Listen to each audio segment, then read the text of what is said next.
તૈયાર છે આપણી ફાડા લાપસી. જોતા જ મોઢામાં પાણી આવે એવી બની છે. મોમ્સ કિચનમાં તમારું સ્વાગત છે. હાય ગાઈઝ, આજે આપણે બનાવીશું ઘઉંની ફાડા લાપસી. સૌથી પહેલાં આપણે ઘી ગરમ કરશું કુકરમાં. એમાં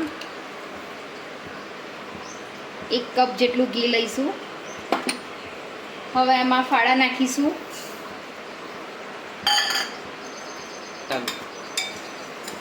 ફાડા નાખીશું ઘઉંના અને હવે 10 થી 15 મિનિટ આપણે એને હલાવીશું. જ્યાં સુધી કલર ચેન્જ ના થાય ત્યાં સુધી મીડિયમ ગેસ ઉપર.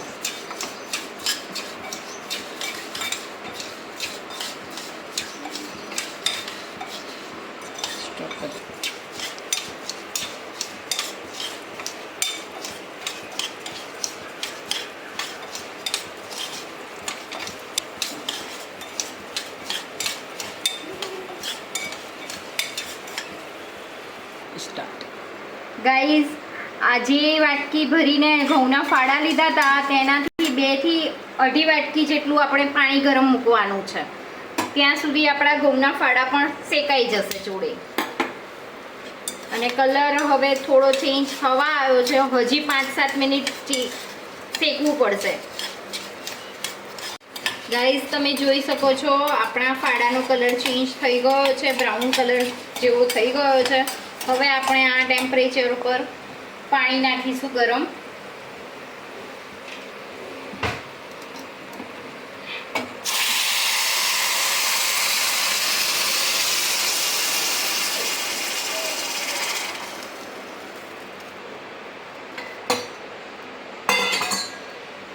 હવે ગેસ બંધ કરી દઈશું અને કુકરને 4 થી 5 સીટી વાગવા દઈશું.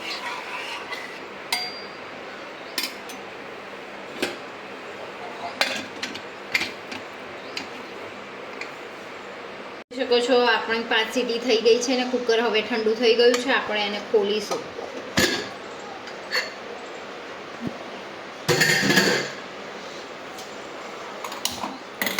કુકર ખોલી ગેસ ચાલુ કરી અંદર આપણે એમાં ગોળ ઉમેરીશું.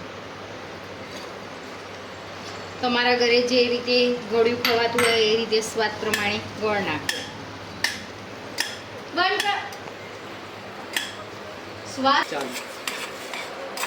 ગોળ મિક્સ થઈ જાય ત્યાં સુધી હલાવવાનું. હવે એમાં બદામ નાખી છે, કાજુ નાખ્યા છે અને ઇલાયચી પાવડર નાખ્યો છે. આમાં તમે દ્રાક્ષ પણ ઉમેરી શકો છો, તો મને નથી ભાવતી.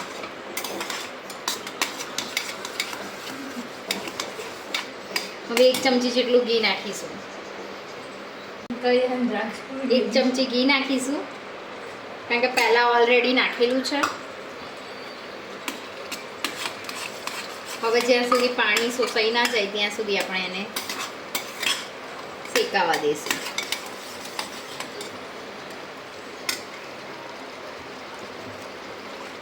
તમે જોઈ શકો છો આપણા ફાડા ચડી ગયા છે.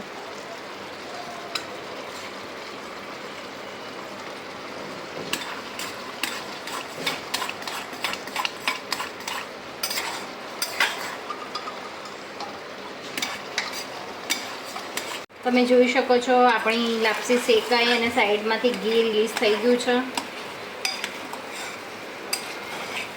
બસ એનું ટેક્સચર પણ જોઈ શકો છો. તો તૈયાર છે આપણી ફાડા લાપસી.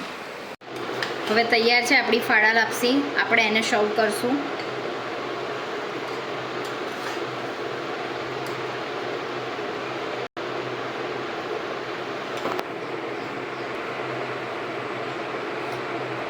કાજુથી મેં એનું ગાર્નિશિંગ કર્યું છે. એકદમ ટેમ્પિંગ લાગે છે. બહુ જ મસ્ત બની છે ગાઈઝ. પ્લીઝ તમે પણ ટ્રાય કરજો. મારી આ રેસીપી તમને ગમી હોય તો મોમ્સ કિચનને લાઈક, શેર અને સબસ્ક્રાઈબ કરવા વિનંતી.